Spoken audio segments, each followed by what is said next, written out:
საღამოშვიდობისა თქვენ უყურებთ აქტუალურ თემას, მე მაია წინსაძე ვარ, ჩვენი გადაცემის მოსმენა კი შეგიძლიათ რადიო პირველი არხის მეშვეობით FM 104.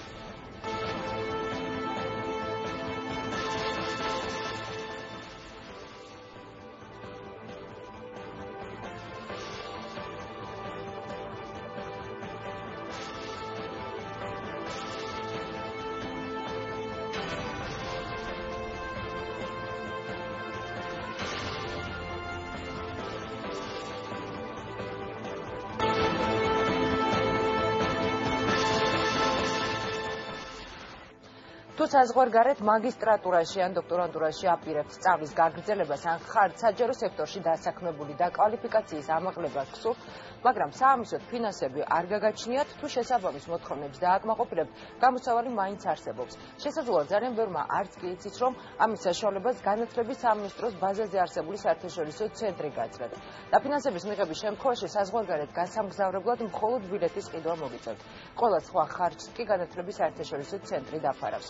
2014 წლიდან დღემდე ცენტრის მიერ 526 აპლიკანტი დაფინანსდა. რა მოთხოვნებს უნდა აკმაყოფილებდეთ და როგორ ხდება სტიპენდიანტების შერჩევა? ამის შესახებ დღეს აქტუალურ თემაში ვისაუბრებთ. სტუდიაში სტუმრად იმყოფებიან განათლების საერთაშორისო ცენტრის დირექტორი ნინო ჭელიძე, ცენტრის სტიპენდიანტი ინგა ფარნიაშვილი, საკონკურსო კომისიის წევრი მაია წერეთელი, სტუდენტი ნანა აკოფიანი, რომელსაც სურს სწავლის გაგრძელება საზღვარგარეთ და პირველი არხის ჟურნალისტი გენო ოსიყმაშვილი, რომელიც ამ თემაზე მთელი დღის განმავლობაში მუშაობდა. მოგესალმებით, ძალიან დიდი მადლობა პირველ რიგში იმისთვის, რომ ხართ ჩვენთან სტუდიაში სტუმრად და ნანა თქვენ დიდი მადლობა იმისთვის, რომ ხართ დაინტერესებული ამ საკითხით და რაც თავია დაგვთანხმდით. ნინო, ჩემი პირველი შეკითხვა არის ასეთი, ვის შეუძლია პროექტში მონაწილეობა, უფრო ფართოდ რომ გაიგო საზოგადოებამ, კონკრეტულად ვისთვის არის განკუთვნილი ეს პროექტი? მოგახსენებთ უპირველეს ყოვლისა დიდი მადლობა მოწვევისთვის. რომ გადავიდეთ თავარ თემაზე, მინდა გითხრათ, რომ დღეს მთელი დღე ანგარიშისთვის ვემზადებოდით და ეს ანგარიში დღეს საზოგადოებას ჩავაბარეთ და სწორედ ამ თემაზე იყო ლაპარაკი ჩვენ სტიპენდიანტებთან, უკვე კურსდამთავრებულებთან და იმ დაინტერესებულ პირებთან, ვისაც სურს უცხოეთში სწავლა. პრინციპი განათლების საერთაშორისო ცენტრის არის ღია კონკურსი გამჭვირვალე, კონკურსი, სადაც მანამდე, სანამ კონკურსი დაიწყება დოკუმენტების მიღება, ყველა აპლიკანტმა უნდა იცოდეს, თუ რას უნდა ელოდეს კონკურსის პროცესში. ამოსავალი წერტილი ჩვენი პროგრამებისთვის არის ის, რომ სხვადასხვა დაფინანსების წყაროებზე დაყრდნობით, ანუ თუ ეს არის სახელმწიფო დაფინანსება, ჩვენ გვაქვს სამაგისტრო და სადოქტორო პროგრამა და კვალიფიკაციის ამაღლება, გვაქვს საპარტნიორო პროგრამები, სადაც საბაკალავრო პროგრამაც კი გვაქვს, მაგალითად სტიპენდიუმ უნგარიკუმთან ერთად, გვექნება 2018 წლიდან დაწყებული მხოლოდ სადოქტორო პროგრამა, მაგალითად დეადესთან ერთად. ანუ აპლიკანტმა კარგად უნდა შეისწავლოს, უპირველეს ყოვლისა უნდა გადაწყვიტოს რა უნდა, რისი სწავლა უნდა და სად უნდა სწავლა, იმიტომ ჩვენ არ ვართ შეზღუდული არც ქვეყნის არჩევანში და არ ვართ შეზღუდული არც პროგრამაში. საბაკალავრო ნაწილშიც არ ხართ შეზღუდული. საბაკალავრო ნაწილში თუ უნგრეთს ეხება, სპეციალობას თუ ეხება საქმე. მოგახსენთ, რომ ბაკალავრიატი როგორც წესი სახელმწიფო დაფინანსების სქემებში არ შედის ხოლმე, მით უმეტეს ისეთ ქვეყნის, სადაც GDP მაინც და მაინც მაღალი არ არის. აქედან გამომდინარე, საბაკალავრო 250 სპეციალობა არის მისაღები ჩვენთვის, მაგრამ უნდა განისაზღვროს ქვეყანა, ამ შემთხვევაში ეს არის უნგრეთი. მხოლოდ უნგრეთში. რა თქმა უნდა. სხვა შემთხვევაში ნებისმიერი ქვეყანა, ნებისმიერი სპეციალობა ჩვენ ვაქვეყნებთ ხოლმე პრიორიტეტულ აკადემიურ მიმართულებებს. არც მიმართულებები არ არის მაინც და მაინც შეზღუდული, გამონაკლისი კეთდება მაგალითად კორპორატიული სამართლისთვის და ბიზნეს ადმინისტრირებისთვის. მიგვაჩნია რა, რომ ამ ორ სპეციალობას თვითონ ბიზნესმა უნდა მიხედოს უკვე. რაც შეეხება სხვა სპეციალობებს, აქ არანაირი შეზღუდვა არ არსებობს. რაც შეეხება ასაკობრივ ზღვარს, ასაკობრივი შეზღუდვა თუ არსებობს სურვილებთან დაკავშირებით? დოქტორანტურაში არ არსებობს შეზღუდვა, სამაგისტროზე შეზღუდვა 35 წელია ჩვენს სახელმწიფო დაფინანსების პროგრამაში. Fulbright-ს მაგალითად ჩვენს პარტნიორებთან ერთად ვაკეთებთ, Fulbright-ზე შეზღუდვა არ აქვს. ამიტომ ვამბობ, რომ გამომდინარე იქიდან, რომ ბევრი სხვადასხვა სქემა გვაქვს, კარგია რომ აპლიკანტმა პირველ რიგში კარგად გაეცნოს აპლიკანტი იმ მოთხოვნებს, რომელიც გვაქვს წარმოდგენილი ჩვენ საბაკალავროს ნაწილში. საბაკალავრო პროგრამა უნგრეთში, როგორც გითხარით, მხოლოდ უნგრეთში არის შესაბამისად ასაკობრივი შეზღუდვასთან დაკავშირებით არ არსებობს სხვა.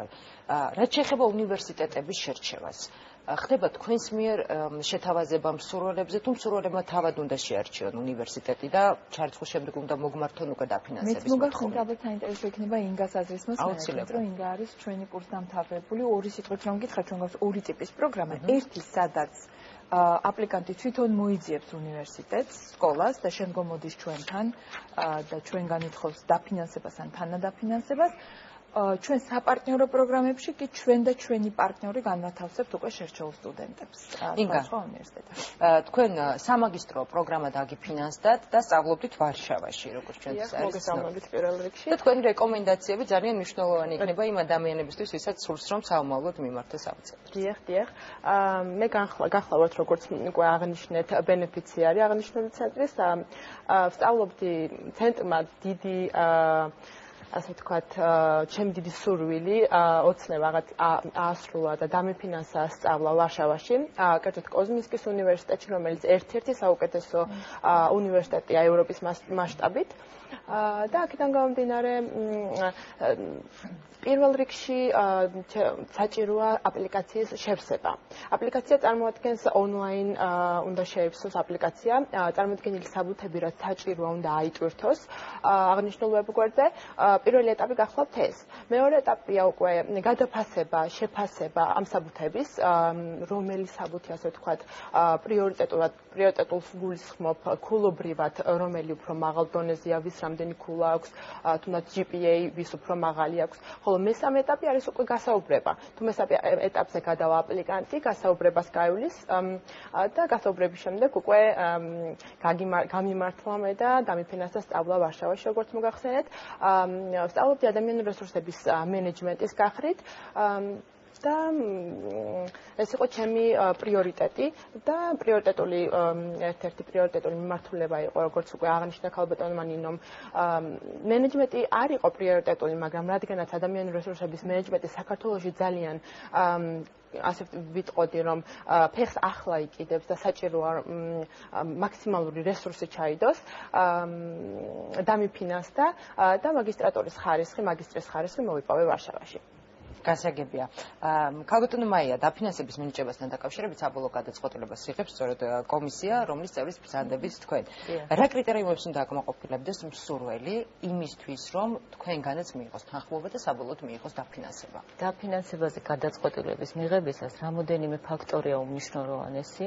მხედველობაში ვიღებთ არა მხოლოდ პირად გასაუბრებას, როდესაც ჩვენ უშუალოდ ხვდებით კანდიდატებს, არამედ მათ წინა ეტაპზე მათგან მიღებულ მონაცემებს.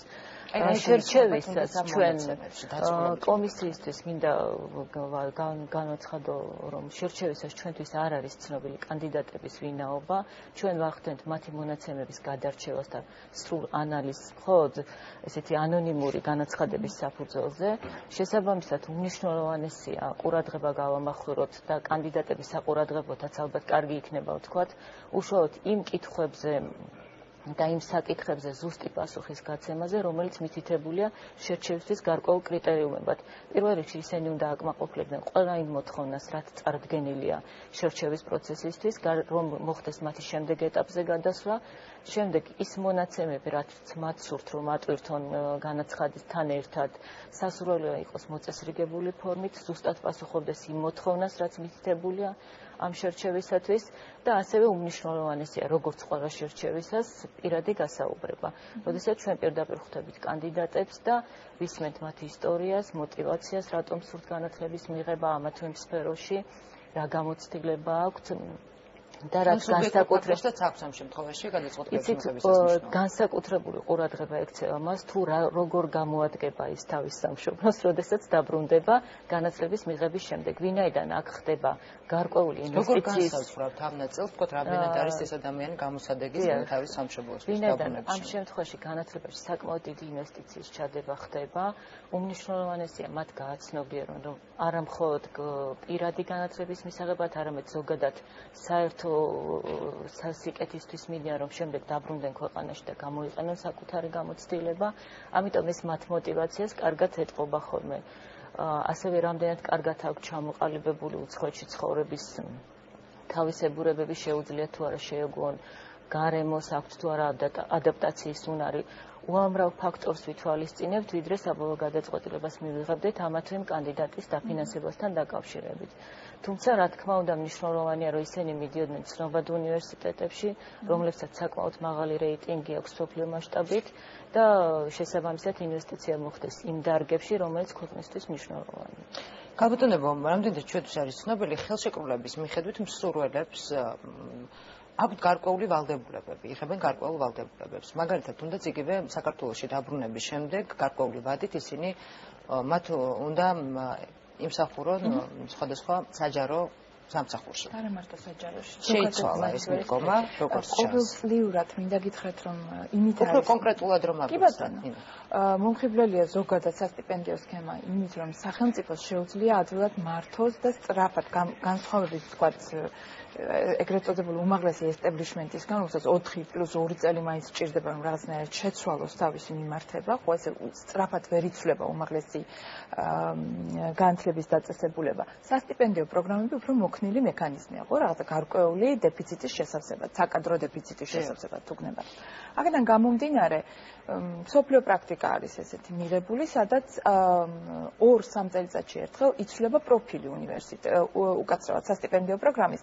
ეს არ ნიშნავს იმას, რომ თქვა წლიდან წლამდე მხოლოდ მათემატიკოსები დაფინანსდებიან, მხოლოდ იურისტები, ნიშნავს იმას, რომ საბოლოო პროდუქტი, ანუ მასწავლი აპლიკანტი დაბრუნდება რა ქვეყანაში, მათ დასაქმებაზე იმ კუთხით შერჩევის დროსაც, რა თქმა უნდა, მაგრამ დასაქმებაზეც ისე იზრუნებს ქვეყანა, რომ ისინი კონკრეტულ ერთ სივრცეზე უფრო მეტი აქცენტი გაკეთდეს.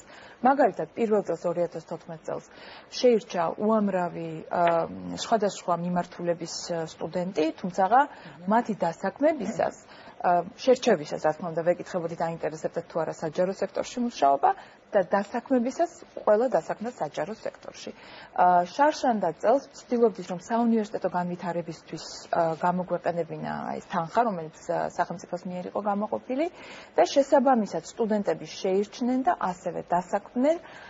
იქნებოდა ეს მათემატიკოსი, იქნებოდა სოციოლოგი თუ HR-ის სპეციალისტი, იქ სადაც ვთქვათ საუნივერსიტეტო განვითარებას ყველაზე მეტი დეფიციტი, ანუ უნივერსიტეტს ყველაზე უფრო მეტი დეფიციტი ჰქონდა. ასე რომ, როგორ გითხრათ, სპეციალობების ჩამონათვალი შეიძლება არ იცვლებოდეს, მაგრამ საბოლოო მიზანი შესაძლებელია, რომ ვთქვათ სახელმწიფომ იქით მიმართოს, ანუ მიზანი ისე შეავსოს დეფიციტი, რომ საბოლოო მიზანს მიაღწიოს და თქვა საუნივერსიტეტო სივრცის განვითარებას მეტი ყურადღება მიაქციოს წელს და შემდგომი 2 წლის განმავლობაში. თუ შეიძლება მესდავსვათ კითხვას, აი ჩვენ ვსაუბრობთ იმაზე, რომ სწორედ ერთ-ერთი წინაპირობა იმის, რომ სტუდენტმა მიიღოს დაფინანსება სტიპენდია, არის ის, რომ ის აუცილებლად უნდა დაბრუნდეს საქართველოში და მომავალი 3 წელი მან საქართველოს უნდა მოახმაროს, ანუ ამ შრომის ბაზარზე უნდა მიიღოს მონაწილეობა. თუმცა რა არის ის ბერკეტი, ან არ ვიცი, ჯარიმა მექანიზმი იმ შემთხვევაში, თუ სტუდენტი ვთქვათ არ დაბრუნდა საქართველოში. სიმართლე გითხრათ, ზოგადი სურათი რომ გაგიზიაროთ, საქართველოს აქვს ყველაზე მაღალი დაბრუნება. ეს არა მარტო ჩვენ პროგრამაში, არამედ NSP-ის Network Scholarship პროგრამას აქვს თავის დროზე გაკეთებული მოკვლევა, სადაც 86% არის დაბრუნება საქართველოში და მეორე ქვეყანა ვართ რეიტინგში, პირველი არის მონღოლეთი. ნუ რატომ და როგორ ბრუნდება ამდენი ქართველი საქართველოში, ახლა ეს უკვე ცალკე გადაცემის თემა ალბათ. მაგრამ დაბრუნების პრობლემა როგორც ესეთი ცენტრს არ აქვს და მე იმედი მაქვს, რომ არა მხოლოდ კონტრაქტული ვალდებულების გამო, სადაც ჩადებულია, როდესაც თქვა დასრულების შემდეგ, კურსის დასრულების შემდეგ. არა რა თქმა უნდა, იმიტომ რომ ჯერ ეს ერთი თვითონ ცენტრის კომისია უფრო სწორედ განიხილავს ყოველ საკითხს ცალ-ცალკე, როდესაც სტუდენტს თქვა შესთავაზებენ საინტერესო ტრენინგს ან დროებით სამუშაოს და არის შესაძლებლობა იმისა, რომ ერთი წლით გადავარდეს ჩამოსვლის ვალდებულება, მაგრამ ეს მხოლოდ გადავარდება გვესმის რა მნიშვნელობა იმისა, რომ თეორიულ ცოდნასთან ერთად პრაქტიკული გამოცდილებაც მიიღოს აპლიკანტმა, ამის საშუალებას, რა თქმა უნდა, ცენტრის კომისია ყოველთვის განიხილავს, ეს არ არის, როგორ გითხრათ, ეს არ არის მკაცრად განსაზღვრული არის ერთია, მაგრამ მეორე ყოველთვის არის შესაძლებლობა აპლიკანტის ინტერესიდან გამოვიდეს, ყოველთვის აპლიკანტის ინტერესიდან გამოვიდეს. თუმცა ჯარიმის ან სანქციის ელემენტი არის, მაგრამ თანხა იმ შემთხვევაში თუ აპლიკანტი უარს ამბობს დაბრუნებაზე, ან არასრულებს ნაკისრვალდებულებას დასაქმებასთან დაკავშირებით, თანხა უნდა ბოლომდე დაუბრუნოს ცენტრს, რამდენადაც ეს არის ჩვენი და თქვენი გადამხდელების თანხა, რომელიც შევიტანეთ ბიუჯეტში. საინტერესო, რამდენად ეხმარება ცენტრი, თქვათ იგივე დასაქმების მიმართულებით უკან დაბრუნებულ ბენეფიციარებს, ამაზე ოდნავ მოგვიანებით. მანამდე მაინტერესებს ასეთი რამ, იმ შემთხვევაში თუ თქვათ ადამიანი, რომელმაც დაასრულა, თქვათ ბაკალავრის პროგრამა ან მაგისტრატურა და სურს ამ შემთხვევაში განაგრძოს უკვე სამომავლოდ, შემდეგი საფეხური სადოქტოროზე გადაინაცვლოს. აი როგორ ხდება? უნდა დაბრუნდეს უკან 3 წლის განმავლობაში, უნდა გაიაროს სამსახური 3 წლის განმავლობაში და იმუშაოს, შემდეგ ლექციები უნდა წაიკითხოს და ისევ მოგმართოთ თუ შეუძლია ვთქვათ გადავადების თისაკითხი. დაწყებული წლევანდლიდან გამომდინარე იქიდან, რომ საუნივერსიტეტო სივრცის განვითარება არის ჩვენი ძირითადი მიზანი, ლოგიკურად მიიჩნია განათლების სამინისტრომ და ჩვენც აბსოლუტურად ვეთანხმებთ ამაში, რომ მაგისტრანტებს უნდა ჰქონდეთ შესაძლებლობა სადოქტოროზე გადააგრძელონ სწავლა. თუმცა ეს არ არის მექანიკური უფლება, მაგისტრი ისევე გადის კონკურსში სხვა მაგისტრებთან ერთად სადოქტორო სტიპენდიის მოსაპოვებლად. წელს ჰქონდა ერთი შემთხვევა, 1 წლით დაბრუნებულმა მაგისტრმა 3 წლის ნაცვლად 1 წელი იყო საქართველოში და მოიპოვა სადოქტორო სტიპენდია და როდესაც დაბრუნდება უკვე სადოქტორო ხარისხით, შემდგომში შეასრულებს თავის 3 წლიან ვადას. ისევ რჩება 3 წელი ასეთ შემთხვევაში. კლავად 3 წლამდე რჩება ვადა. თუმცა აქვე გითხავთ ერთ მომენტს, მაყურებელთვის უფრო ცხადი რომ იყოს ეს სტიპენდია, რომელსაც გასცემს განათლების საერთაშორისო ცენტრი, არის 1 წლიანი, ყოველ შემთხვევაში სტიპენდია. მათ თავიდან უნდა გაიარონ მაგისტრატურას, დოქტორატურას რამდენიმე წლიანია, თუმცა ისინი 1 წლით იღებენ სტიპენდიას და მე უკვე ისევ ხელმეორედ უნდა გაიარონ კონკურსი და როგორც წესი ისინი კვლავ იღებენ. თუმცა იმ შემთხვევაში იყო თუ არა ასეთი შემთხვევა, მაგალითად მე მახსენდება გეგას ალუხაძის შემთხვევა იყო, რომელიც ამბობდა არ ვიცი, ის აცხადებდა ჟურნალისტებთან საუბარში, რომ მან 1 წელი ისწავლა მოიპოვა, თუმცა მეორედ უკვე აღარ მისცა ცენტრმა მას დაფინანსება. ესეთი შემთხვევები თუ არის, როცა მეორედ ისინი უკვე ვეღარ იღებენ მაგისტრატურაში ჩააბარეს, სწავლობენ 1 წელი ისწავლეს, მაგრამ მერე უკვე ვეღარ აგრძელებენ და ან ვეღარ მიიღეს დაფინანსება. ამ შემთხვევაში შეიძლება რომ ვერ მიიღოს დაფინანსება. ერთხელ დაფინანსდება რა სტუდენტი, რა თქმა უნდა ცენტრის ინტერესიც არის, რომ ეს სტუდენტი ამ სტუდენტმა სრული კურსი გაიაროს და შემდგომში უკვე ხარისხით დაბრუნდეს ქვეყანაში. ეს ერთი თემა, მეორე თემა ის არის, რომ ჩვენი დაფინანსებული ან მიმდინარე გრანტის მფლობელი ესეთი სტატუსი არსებობს პროგრამაში, ისინი საერთო კონკურსში მონაწილეობას არ იღებენ, არ შემოაქვთ თავიდან საბუთები, ერთადერთი რაც ევალებათ არის შესაბამისი GPA-ის, ანუ მაღალი აკადემიური მოსწრების წარმოდგენა. მოსწრების წარმოდგენა. რაც შეეხება თქვენს მიერ ნახსენებ кейსს, ცოტა უფრო განსხვავებული თემა არის. რა თქმა უნდა, 109.000 მიიღო გიორგი სალუქვაძემ, 3 წელზე იყო ერთი და იგივე გრანტის ოდენობა გაცემული, 35.000 პლუს დოლარი იყო მასზე გაცემული და მინდა გითხრათ, რომ მან წარმატებით მაისში მიიღო დიპლომი და დიპლომირებული დაუბრუნდა საქართველოს. მისი აი ეს როგორ გითხრათ, მისი ბრალდებები ცოტა უცნაური იყო ჩვენთვისაც და ყველა გარშემო ყოფისთვისაც ცენტრის მიმართ, იმიტომ რომ მას სრული სტიპენდია ჰქონდა მიღებული და ეხლა მის დასაქმებაზე არის უკვე ჯერი მიმდგარი, ასე რომ ახლო მომავალში გიორგი სალუქვაძე დასაქმდება სახელმწიფოს მიერ. გასაგებია, ნანა გისმენთ. მოგესალმებით პირველ რიგში. ინგასთან მოგვს შეკითხვა.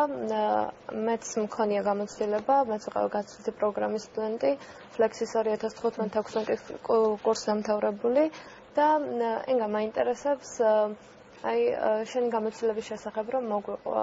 აი როგორი იყო ის გრძნობა, ანუ იქ რო ჩახვედი, სად რჩებოდი, თვითონ უნივერსიტეტის კემპუსში რჩებოდი თუ ოჯახში ან მეგობრებთან ერთად, აი ეს გამოცდილება რო გაგვიზიარო თუ შეიძლება. დიახ, რა თქმა უნდა. თავდაპირველად ჯერ პირველი ეტაპი ის გახლდათ, რომ უნივერსიტეტისგან უნდა მიმეღო მიწვევა, ასე ვთქვათ, ჩარიცხვის წერილი. ეს გჭირდებათ პირველ რიგში იმისთვის, რომ აპლიკაცია სრულად შევსებული იქნას თქვენი აპლიკაცია. ამის მოლოდინის რეჟიმი იყო, რა თქმა უნდა, ძალიან რთული და ძალიან სასიხარულო ბოლოს, როდესაც მივიღე ეს დადებითი პასუხი. შემდგომ უკვე ცენტრის აპლიკაცია შევავსე ამ ასე ვთქვათ, ჩარიცხვის წერილთან ერთად, უპირობო ჩარიცხვის წერილი გჭირდებათ, რა თქმა უნდა, უნივერსიტეტიდან. შემდეგ უკვე დავიწყე მოძიება, როდესაც ცენტრისგან მივიღე საბოლოო იმეილი, რომელიც ალბათ არასდროს არ დამოვიწყდება ის ემოცია, რა ემოციაც მე იმეილით განვიცადე. შემდეგ დავიწყე უკვე ყველანაირი რესურსის მოძიება, ასე ვთქვათ. იმისთა გამო, რომ თვითონ ჩემი უნივერსიტეტი, კოზმისკის უნივერსიტეტი არის business school, რასაც ვთქვია და არ აქვს ხშირ შემთხვევაში business schools კამპუსები, დავიწყე ჩემი სახსრებით მოძიება, თუ სად დავრჩებოდი ვარშავაში. ძალიან ბევრი ასე ვთქვათ, რესურსია ამისთვის, თუნდაც სოციალური ქსელებით, რომ ის ქვეყანა, თუნდაც ის ქალაქი დაასერჩოთ, მოძებნოთ და იქიდან გამომდინარე, გინდ Google-ის დახმარებით, სოციალური ქსელების დახმარებით, ძალიან დამეხმარა ეს ფაქტორი.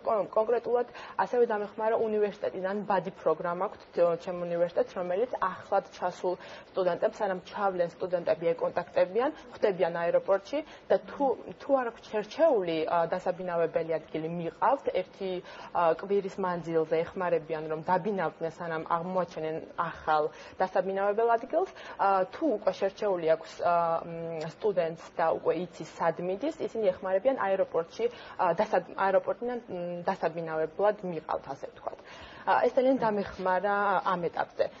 ჩასვლის დროს, იმიტომ რომ როგორც მოგეხსენებათ, პირველად ჩადიხარ უცხო ქვეყანაში, ძალიან ძნელია ორიენტაცია მინიმუმ.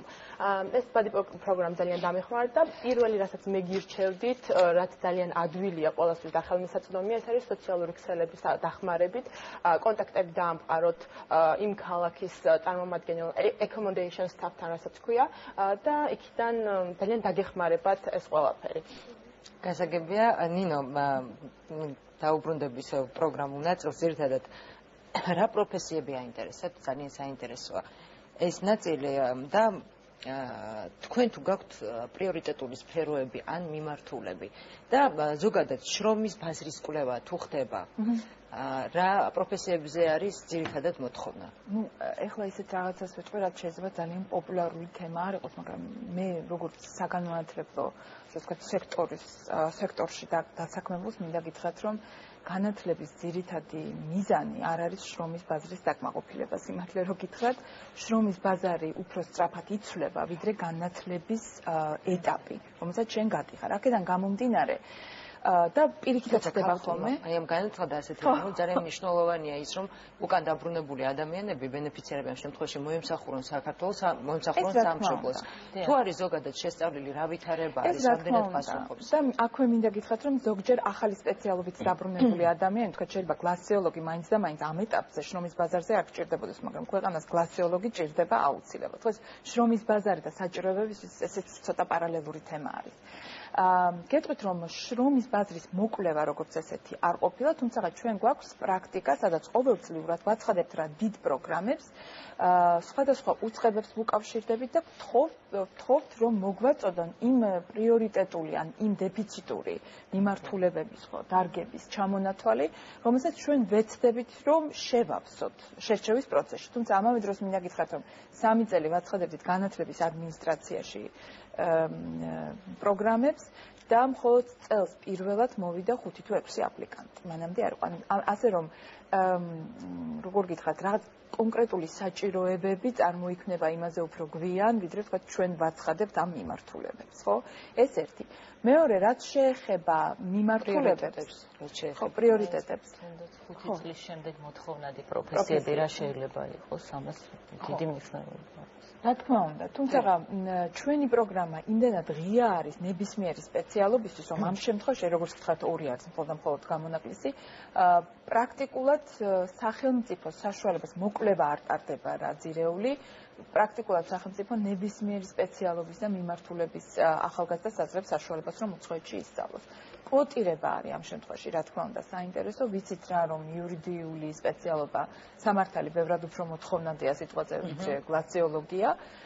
იქ უკვე კვოტირება ხდება ხოლმე და კომისიის წევრები გარკვეულ კვოტებს გვთავაზობენ შერჩევის პროცესში. ძალიან მაინტერესებს კიდევ ერთი ფაქტორი, მაია, თქვენი აზრიც მაინტერესებს. როდესაც ბენეფიციარი ბრუნდება საქართველოში, რამდენად ეხმარება ცენტრი მას დასაქმებაში? ზოგადად ეს განიხილება როგორც რეინტეგრაცია, ვინაიდან ადამიანები მიდიან ქვეყნიდან და შემდეგ ხდება მათი რეინტეგრაცია დაბრუნებისას. ბუნებრივია ისე ამის ვალდებულება თუ აქვს ცენტრს? ესეთი ტიპის ვალდებულება ზოგადად ზრდასრული ადამიანები თვითონ არიან პასუხისმგებელი საკუთარ დასაქმებაზე, რეინტეგრაციაზე და ასე შემდეგ, თუმცა ისინი ცენტრს განიხილავენ როგორც საუკეთესო რესურსს იმ თვალსაზრისით, რომ მიიღონ ამ უმწურავი ინფორმაცია რა ხდება, ვინაიდან ცენტრი ფლობს ინფორმაციას, რა არის მოთხოვნადი პროფესიები, რომელი დარგებია პრიორიტეტული, ამიტომ ბუნებრივია ისინი უკავშირდებიან ცენტრს.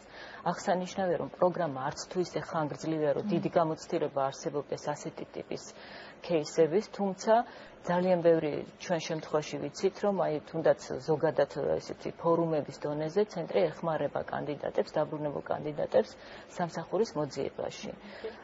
ისინი დაახლოებით თუ გაქვთ ინფორმაცია, თქვათ, რამდენ კანდიდატს დაეხმარა ცენტრი? ამაზე მე მოგახსენებთ ახლა ფორუმი, რომელიც ჩატარდა 14 აპლიკანტმა, ეს უნდა იყოს ნებაყოფლობითი, ხო, აპლიკანტს თვითონაც უნდა უნდოდეს, რომ დაეხმაროს ცენტრი. შესაბამისად 14 განაცხადი იყო წელს საუნივერსიტეტო დასაქმების ფორუმზე და 14-ვე კანდიდატი დასაქმდა, მე როგორც ვიცი და საინტერესოა ეს, რომ ინგა ერთ-ერთი არის მათ შორის. მინდა გაგიზიაროთ ჩემი გამოცდილება, რადგან ორწლიანი სამაგისტრო პროგრამა იყო ჩემი პროგრამა ვარშავაში და 2 წლის შემდეგ ზაფხულში დავბრუნდი აგვისტოში საქართველოში და სექტემბერში გაიმართა ჩვენი ცენტრის დასაქმების ფორუმი სტიპენდიანტთათვის. ზოგადად მოწვეული იყო ყველა საგანმანათლებლო სისტემის წარმომადგენელი უნივერსიტეტი, მთავარი უნივერსიტეტები თითქმის საქართველოში ვინც წარმოადგენელი ყავს. ჩვენ უნივერსიტეტებმა სტიპენდიანტებმა წარმოვადგენთ ჩვენი პროგრამები, თუ სად ვისწავლეთ, როგორ და რა პროფესიით დავბრუნდით საქართველოში, რა ხარისხით დავბრუნდით, რა წვლილი შეტანა გსურდა საგანმანათლებლო სივრცეში და შემდეგ ფორუმის დასკვნითი ნაწილი ის იყო, რომ ამ ჩვენი პრეზენტაციების შემდეგ ქონდა გასაუბრებები თითოეულ უნივერსიტეტთან. უნივერსიტეტები გაგვესაუბრნენ, შემოგთავაზდეს თუ რა ვაკანსიები ქონდათ ჩვენთან მიმართებაში, ჩვენი პროფესიების განხრების მიხედვით. შემდგომი კითხვა ძალიან ბევრი შემოთავაზება და დაინტერესება იყო, მაგრამ მთავარი, რომელიც ასე ვთქვათ, მნიშვნელოვანი აღმოჩნდა ჩემთვის ეს გახდა თბილისის სახელმწიფო უნივერსიტეტი და 2 კვირის შემდეგ ფორუმიდან დამეკავშირდნენ, რაც ძალიან სასიხარულო იყო და შემომთავაზეს, რომ ვაკანსია ქონდათ პერსონალის მართვის დეპარტამენტში, ჩემი პროფესიით, ადამიანური რესურსების მენეჯმენტის განხრით. შემომთავაზეს, თუ დაინტერესებული ვიყავი, მათ ქონდათ ვაკანსია აღნიშნულთან დაკავშირებით და დღესდღეობით გახლავართ ადამიანური რესურსების მენეჯმენტის წარმომადგენელი თბილისის სახელმწიფო უნივერსიტეტში, მთავარი სპეციალისტი დიახ და ჩემი აზრით ძალიან დიდი წვლილი აქვს, უდიდესი წვლილი აქვს ცენტრს და ძალიან მნიშვნელოვანია, როდესაც აღნიშნული განათლება ისევ განათლებაში იდება და განათლებას ხმარდება. რადგან როგორც მოგეხსენებათ, თბილისის სახელმწიფო უნივერსიტეტი პირველი უნივერსიტეტია საქართველოში, ერთ-ერთი რეიტინგული მთელს ევროპაში და ჩემი აზრით საჭიროა, რომ ისევ ჩვენი განათლება მოვახმაროთ პირველ რიგში განათლების სივრცეს. აქვე მინდა ერთი კითხვა დავსვა, აუცილებლად მინდა რომ ამ საკითხს შევეხოთ, ეს ერთ-ერთი ყველაზე გახმაურებული ამბავი იყო, რაც ცენტრს უკავშირდება ქანვან მამედოვის ამბავს გულისხმობ. ეს იყო შემთხვევა, როცა მამედოვმა ვერ მოიპოვა დაფინანსება ცენტრისგან, თუმცა დაბანინში ვაკიდეთ სასამართლო დავა მიმდინარეობდა ამ საკითხთან დაკავშირებით, თუმცა მან მერე იგივე ამერიკის საერთაშორისო მხრიდან ამერიკისგან მიიღო დაფინანსება ფულბრაიტის პროგრამით, რომელიც ასევე თქვენი შემოადგენელი ნაწილიც არის. როგორ მოხდა ეს, რომ მან ვერ მიიღო, ის გარკვეულწილად საყოველთაოდა კომისიის წევრებს მაშინ, რომ რაღაც უსამართლობის განცდა ჰქონდა, თუმცა მერე მიიღო ამერიკისგან დაფინანსება. ამას გეკითხებით იქიდან გამომდინარე, როცა თქვენ ჩვენ ვსაუბრობთ და სიუჟეტს ვამზადებდით, თქვენთვის რომ ჩვენ გვაქვს ფაქტობრივად ის კრიტერიუმები და სტანდარტები, რაც არის საერთაშორისო, ხო? საერთაშორისო სტანდარტი, მათ შორის სწორედ აი ფულბრაიტთან დაკავშირებით. მოგახსენებთ. თავიდან უნდა ითქვას ის, რომ სასტიპენდიო პროგრამას რომელსაც არ უჩივიან, იქ რაღაცაშია საქმე. დღეს უკვე ვახსენე, რომ ალბათ ჩრდილოეთ კორეაში შეიძლება იყოს ეგეთი სასტიპენდიო პროგრამა, რაოდენობრივად რომ შეხედოთ 5000 აპლიკანტი და 500 გამარჯვებული. უკვე გასაგებია, რომ ადამიანი, რომელსაც ვერ მიიღო სტიპენდია, ის არ შეიძლება კმაყოფილი იყოს სასტიპენდიო პროგრამის შედეგით. ხო, ეს ერთი. მეორე, რაც ამ კონკრეტულ შემთხვევას შეეხება, ქემრანი იყო ჩვენი აპლიკანტი, რომელსაც ძალიან მცირე ოდენობით ქულა დააკლა და მოგახსენებთ, რომ დღესდღეობით ყველაზე უფრო სწორი, გამართლებული და გამართული სისტემა შერჩევის ჩვენი აზრით არის ქულობრივი სისტემა. ქულაში დააკვდა მას ძალიან მცირე, მაგრამ მაინც ქულა. შესაბამისად, მან გადაწყვიტა და მისი არჩევანი იყო, რომ წასულიყო სასამართლოში და იქ ედავა უკვე აი ამ ქულის ასე ვთქვათ, მიღება არ მიღების შესახებ. გვიხარია ძალიან ის, რომ ჩვენს ქვეყანაში არის შესაძლებელი ასეთი ნაბიჯის გადადგმა. მინდა გითხრათ, რომ ნებისმიერი აი ესეთი შემთხვევის დროს ჩვენ კიდევ ერთხელ ვიკრიბებით ხოლმე კომისიასთან ერთად და მსჯელობთ იმაზე, რამდენად სწორად მოვიქეცით, რამდენად სწორად შეფასდა აპლიკანტი. ქემრანის кейსმა გვიჩვენა ისიც, რომ შიდა გასაჩივრების მექანიზმი გვჭირდებოდა ჩვენც ვისწავლეთ რაღაც ამ შემთხვევაში. არსებობს ეს შიდა გასაჩივრების მექანიზმი. 2016 წლიდან გვაქვს ომბუდსმენის ოფისი, ომბუდსმენი არის ჩვენი გერმანელი კოლეგა, იურისტი, მარიო შუცე და ასევე ჩვენი კურსდამთავრებულები, რომელიც მას გვერდში უდგანან, იკვლევენ რა და არკვევენ რა, რამდენად სწორად იყო წარმართული შეფასების პროცესი. რაც შეეხება ფულბრაიტს, მოგახსენებთ, როგორც უკვე ვთქვი, სასტიპენდიო პროგრამების სხვადასხვა შერჩევისა და შეფასების შკალები არსებობს. ჩვენ ძალიან მოხარულები ვართ, რომ აპლიკანტმა მოიპოვა დაფინანსება და როგორც თქვენ აღნიშნეთ, საინტერესოს იყო, რომ ამ კომისიაში მეც ვიყავი, სადაც ქემრანმა მიიღო დაფინანსება. აქედან გამომდინარე, ამისთვის არსებობს სწორედ ბევრი შესაძლებლობა, ბევრი სხვადასხვა სასტიპენდიო სქემა, რომ ადამიანს ჰქონდეს საშუალება ერთი კი არ იყოს, ჰქონდეს საშუალება ბევრ ადგილას გამოცადოს, ცადოს თავისი ბედი და მიიღოს დაფინანსება სასწავლებლად. გასაგებია, ქაბუტონინო, ომბუდსმენთან დაკავშირებით მინდა კიდევ ვკითხოთ.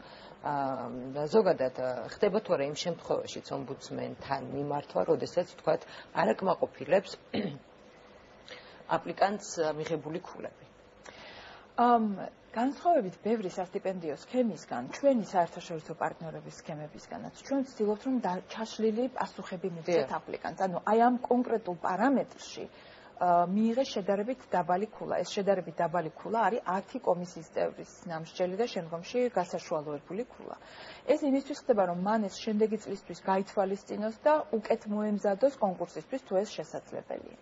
რა თქმა უნდა, როგორც წესი, ძირითადად ომბუდსმენთან მიდიან სწორად ამ შეკითხვით და სწორედ ეს საკითხი ადარდათ ხოლმე, რომ როგორ შეიძლება, რომ მათ ისინი უკეთ ყოფილიყვნენ შეფასებულები, უფრო მაღალი ქულა ქონოდათ მიღებული. კიდევ ერთხელ ვამბობ, რომ კომისია დამოუკიდებლად ერთმანეთისგან და ანონიმურად მსჯელობს შეფასებაზე პირველ ეტაპზე. სამოტივაციო წერილი არის ძირითადი შესაფასებელი, ასე ვთქვათ, საგანი, შეფასების საგანი და მხოლოდ მას მერე რაც შედგება რეიტინგები სხვადასხვა მიმართულებების მიხედვით. იქნება ეს ვთქვათ ინჟინერია, ან STEM-ი, იქნება ეს იურისპრუდენცია. ამის შემდგომ ხედავს უკვე კომისიის წევრი თუ ვინ მიიღო აი ეს პირველი ყველაზე მაღალი ქულა, მეორე შედარებით. ასე რომ იცოდეთ ომბუდსმენის ძირითადი თემები, რომელიც ესე იგი ომბუდსმენის მაგიდაზე ხდება ხოლმე, ეს არის ქულებთან დაკავშირებული, თუმცა მისი მოვალეობა არის, რომ განუმარტოს და აუხსნას თუ რაში მდგომარეობს შეფასება, როგორ ხდება შეფასება, სად არის სუსტი მხარე მისი აპლიკანტის, ან შესაძლებელია, რომ ჩვენც გქონდეს რაღაც შეცდომა დაშვებული. მაგისაცაც ახსნება. ნანას აქვს შეკითხვა, ნანა გისმენთ. აი ისე მინდა დავუბრუნდეთ დაფინანსებას. აი მაინტერესებს თან დაფინანსების წყაროები. აი თქვენ თუ გაქვთ რაიმე ინფორმაცია ამის შესახებ, როგორ შეიძლება რომ მოიპოვოთ თან დაფინანსება? ამაზე ჩემ კოლეგებსაც შეუძლიათ რომ პასუხი გაგცენ. ორი სიტყვით რომ გითხრათ. იმ შემთხვევაში თქვენ რომელ უნივერსიტეტს მიმართავთ, სასურველია მოიძიოთ, წინასწარ გაარკვიოთ კარგად, რა ტიპის თანადაფინანსებებს თავაზობს ესა თუ ის უნივერსიტეტი ან ქვეყანა ზოგადად უცხოელ სტუდენტებს. შესაბამისად, საკმაოდ ბევრი შესაძლებლობა არსებობს ამ თვალსაზრისით, გარკვეული კვოტა იმ თანადაფინანსების, რაც სტუდენტს შეუძლია მიიღოს. კარგია, როდესაც განათლების მიღების მსურველი კარგად არის გარკვეული იმ ზოგადად თანადაფინანსების საკითხებში, იმიტომ რომ არასოდეს არ არსებობს გარანტია, რომ 100%-იან დაფინანსებას მიიღებთ. ამიტომ თითოეულ სწავლის მსურველს ურჩევდი, რომ ასეთი ტიპის საკითხები წინასწარ კარგად გაარკვეს. დამოკიდებულია ქვეყნებზე, დამოკიდებულია უნივერსიტეტებზე და დამოკიდებულია იმ პროგრამაზე, სადაც გსურთ მონაწილეობა მიიღოთ. კიდევ ერთი შეკითხვა მაქვს. გისმენთ ინგა და შემდეგ. ჩემს გამოცდილებას გაგიზიარებდით, როდესაც გავარკვიე, მეც მაინტერესებდა ეს ვაი და არ მიმეღო 100%-იანი დაფინანსება და გამიმართლა და მივიღე, აუცილებლად მჭირდებოდა რაიმე ასე ვთქვათ, მეორე გზის არსებობაც, რომ ნახევარი დაფინანსებაც რომ მიმეღო, შემდეგ რას გავაკეთებდი. აღმოაჩინა, რომ ჩემ უნივერსიტეტს პირველ ეტაპზე, პირველ სასწავლო წლის განმავლობაში არ ქონდა შემოთავაზება, მაგრამ პირველი წლის დახურვის შემდეგ დამოკიდებული იყო თუ რა GPA, ანუ შეფასება მექნებოდა და იქიდან გამომდინარე მხოლოდ 10 სტუდენტს აფინანსებდნენ უმაღლესი შეფასებით. საბინაოდ ამ 10 სტიპენდიანტს შორისაც მოვხვდი. შემდეგ ასევე მინდა აღვნიშნო, რომ მინდა გირჩიოთ, რომ ყველანაირი გამოწვევას უპასუხოთ და ყველანაირი გამოწვევა შეეჭიდოთ, რადგან ასევე ვიყავი გაცვლითი პროგრამით საფრანგეთში, ლიონის უნივერსიტეტში და აქედან გამომდინარეც შეგიძლია დაფინანსება მიიღოთ. 6 თვის განმავლობაში ვიმყოფებოდი საფრანგეთში და ვსწავლობდი ლიონში და ერასმუსის პროგრამამაც დამაფინანსა ამ 6 თვის განმავლობაში და ის დაფინანსებაც მივიღე. ამიტომ როგორც ქალბატონმა მაიამ აღნიშნა, ძალიან ბევრი გზა არსებობს, რომ მოიძიოთ თანადაფინანსების წყაროები. დასაგებია, ქალბატონებო, კიდევ ერთი შეკითხვა მაქვს. იმ შემთხვევაში თუ თქვათ გავიდა 3 წელი და ბენეფიციარმა ვერ მოახერხა საქართველოში დასაქმება, რა ხდება ამის შემდეგ? იმის გათვალისწინებით, რომ მას გარკვეული ვალდებულებები აქვს ცენტრთან მე ვფიქრობ, ეს ის ადამიანები არიან, ვინაიდან მე საკმაოდ კარგად ვიცნობ დასაქმების სფეროს, შემიძლია გიპასუხოთ, რომ თითოეული კვალიფიციური კანდიდატი საკმაოდ მოთხოვნადია შრომის ბაზარზე. შესაბამისად, ის ადამიანები, რომელიც თავის დარგში საკმაოდ კარგ განათლებას იღებენ, დამერწმუნეთ მაღალი შანსები აქვს, რომ დასაქმდნენ საქართველოში და არ ექნება იმის საჭირო არ გქონიათ ამ დრომდე, რომ თქვენი ბენეფიციარი დაბრუნების შემდეგ ვერ დასაქმებულა. იცით რა არის? კიდევ ერთხელ რა არის მოლოდინი, ხო? მე თუ ვთვლი, რომ მე რაღაცა დიდი კორპორაციის დირექტორად უნდა დავინიშნო, ჩამოვდივარ რა ერთწლიანი მაგისტრატურის შედეგად. ეს ალბათ ცოტა უფრო რთული დასაკმაყოფილებელი იქნება ესეთი, ვთქვათ, კარიერული მისწრაფება.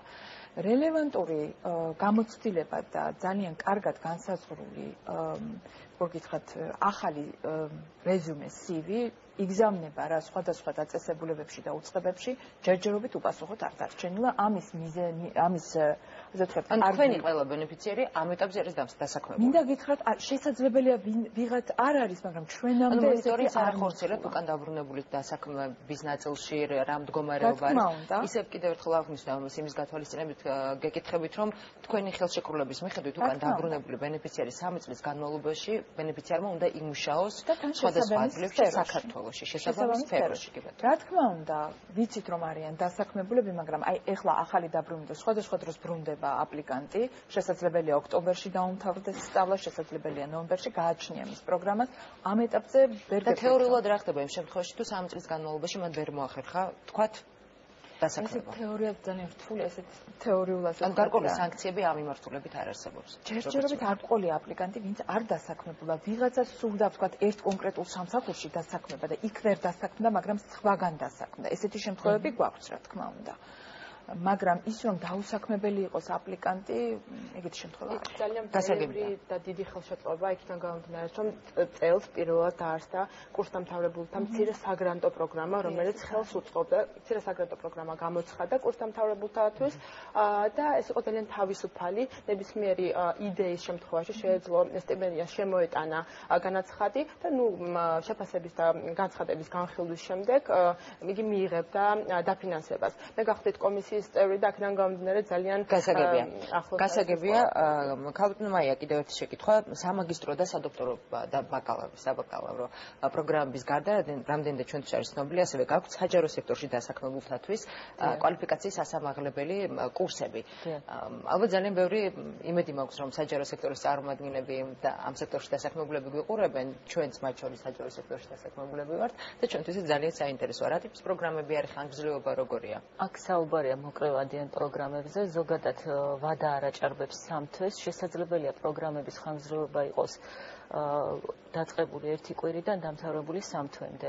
შესაბამისად დამოკიდებულია იმ სფეროზე, რომ სფეროში გსურთ დასაქმება, ჩვენ საკმაოდ ფართო სპექტრი მივიღეთ კანდიდატების ამ თვალსაზრისით. ძალიან საინტერესო უნივერსიტეტები გამოიკვეთა და მოკლევადიანი პროგრამები საბანკო მიმართულებით, ჟურნალისტიკის მიმართულებით, იყო კინოხეროვნების, იყო სხვადასხვა ისეთი საქართველოს რკინიგზიდან იყო კანდიდატი, საკმაოდ ფართო სპექტრი იყო მიმართულებების და ძალიან ბევრი კანდიდატი კარგად იყო გათვითცნობიერებული, რატომ სურდა ასეთი ტიპის საკმაოდ რთული იყო ჩვენი დარწმუნება იმაში, რომ რატომ უნდა ჩადოს სახელმწიფომ ერთკვირიან პროგრამაში მნიშვნელოვანი დაფინანსება, როდესაც ადამიანი მიდის უცხოეთში 1 კვირით სასწავლებლად, მაგრამ ბევრმა მათგანმა კარგად იცოდა, მოტივირებული იყო, კარგად ჰქონდა გაცნობიერებული, რომ ის ინტენსიური კურსი გარკვეული ვიწრო კვალიფიკაციის შესაძენად იყო უმნიშვნელოვანესი მათი კარიერული წინსვლისთვის და ამიტომ ასეთ საკითხებს, როგორც საჯარო სექტორის წარმომადგენლებს გირჩევთ, რომ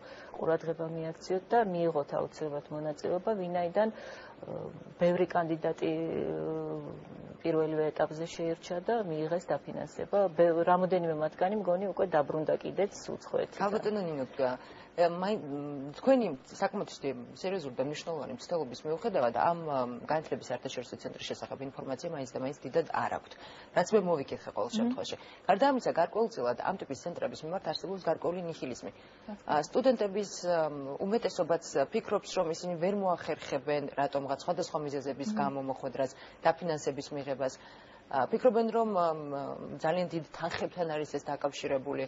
კიდევ ერთხელ რომ აუხსნათ ამ ადამიანებს, რატომ უნდა მოვიდნენ თქვენთან, როდის იწყება რეგისტრაციას იც მაინტერესებს, რა ინტენსივობით ხდება და გარდა ვებგვერდისა, რა მისამართზე უნდა მოგაკითხოთ. განათლების საერთაშორისო ცენტრს დღესდღეობით აქვს უკვე 9 პროგრამა. ჩვენ ვფიქრობთ, რომ ამ პროგრამების რაოდენობა გაიზრდება, შესაბამისად გაიზრდება გაცემული სტიპენდიების რაოდენობა.